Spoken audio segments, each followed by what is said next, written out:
درود شریف پڑھ لو۔ اللہم صلی علی رسول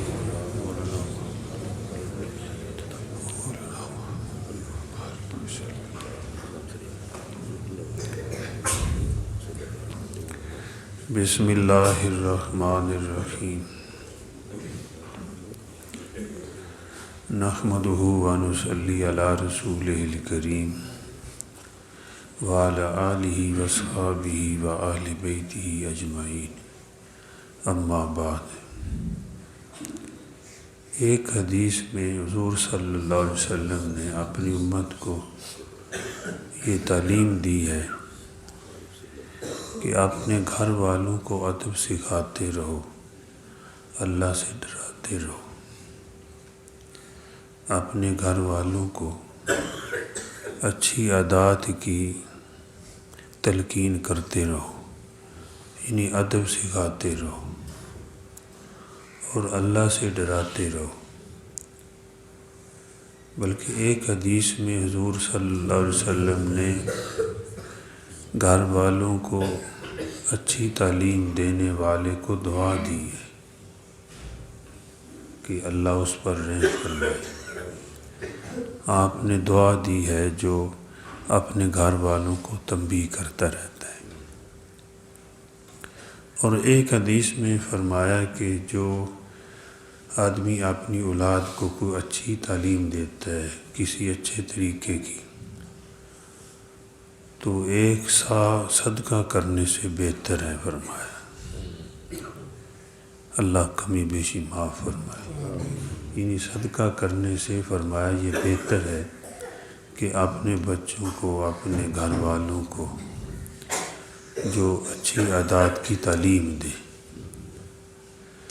اگر ہمارے گھروں کے اندر ادب آ جائے گا، اللہ کا خوف آ جائے گا، تو سمجھو پورے معاشرے میں ادب آ جائے گا۔ جب ہر مسلمان اپنے گھر والوں کو ادب سکھائے گا، اللہ سے ڈرائے گا، تو سارے ماحول میں ادب آ جائے گا۔ وہ باہر بھی ادب کریں گے، گھر میں بھی ادب کریں گے، لیکن اس کے لیے تعلیم کی ضرورت ہے۔ جہالت کو پھیلانے کے لیے نہ کسی ادارے کی ضرورت ہے، نہ کسی مدرسہ کی ضرورت ہے، نہ کسی استاد کی ضرورت ہے۔ جہالت خود پھیلتی ہے۔ علم کو پھیلانے کے لیے، ادب کو سکھانے کے لیے، تعلیم دینے کے لیے اداروں کی ضرورت پڑتی ہے اور شخصیات کی ضرورت پڑتی ہے، تب انسان کو انسانیت کا پتہ چلتا ہے۔ ورنہ انسان کو تعلیم نہ دی جائے تو یہ جانوروں کی طرح بن جاتا ہے، بلکہ جانوروں کو بھی پیچھے چھوڑ جاتا ہے، درندوں سے بھی آگے نکل جاتا ہے جب یہ انسان بگڑتا ہے۔ لیکن جب بنتا ہے تو فرشتوں سے بھی آگے نکل جاتا ہے، کہ فرشتوں سے مولانا علی رحمۃ اللہ علیہ نے فرمایا فرشتوں سے بہتر ہے انسان بننا، مگر اس میں لگتی ہے محنت زیادہ۔ محنت کرنی پڑتی ہے تو فرشتے بھی پیچھے رہ جاتے ہیں۔ فرشتے بھی پھر اس کی اعمال پہ جو ہے وہ بھی رشک کرتے ہیں۔ فرشتے بھی اس کے اعمال کو دیکھ کر، اس کے مقام کو دیکھ کر رشک کرتے ہیں، وہ بھی اس کے اعمال کو دیکھنے کے لیے آ جاتے ہیں، یہ کیا اعمال کر رہے ہیں۔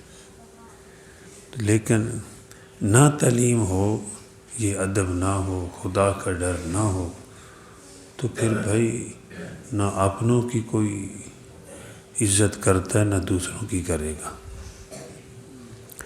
ایک جو ہے مقولہ حضرت لقمان حکیم رحمۃ اللہ علیہ کا ہے، فرمایا کہ باپ کی مار، تنبیہ، یہ جھڑک، فرمایا یہ اولاد کے لیے ایسے ہے جیسے کہ کھیتی کے لیے پانی ہے۔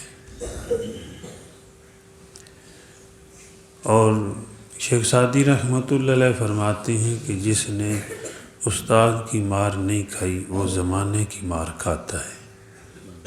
یہ دیکھا گیا ہے جس نے استاد کی مار نہیں کھائی وہ زمانے کی مار کھاتا ہے، اور کسی کوئی حق نہیں ہے کہ کوئی کسی عام آدمی کو جھڑکے۔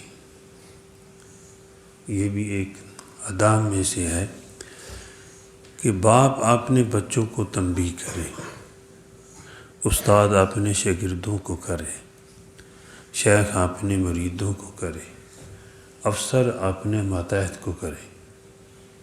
یہ تو حقوق ہیں، اور چھوٹے ان کا ادب کریں، بڑوں کے اندر شفقت ہو۔ بعض دفعہ تنبیہ ہوتی ہی اس لیے ہے کہ شفقت ہوتی ہے تاکہ یہ نقصان سے بچ جائے۔ کسی عام بچے کو، کسی عام کو جھڑکنا یہ تو مناسب ہی نہیں، وہ تعلیم کی جائے۔ وہ مسجد ہے یا ہمارا ماحول ہے، جو کسی کا بڑا ہے وہ اس کو تعلیم دے۔ یہ کوئی عام کسی کے بچوں کو آرڈر دے اور حکم دے، یہ بھی ٹھیک نہیں ہے۔ وہ تو ایک مشورہ دے سکتا ہے، اچھا یہ کام کہ یہ کر لیں، اگر نہیں ہے تو اپنے چھوٹے کو کہہ دیں۔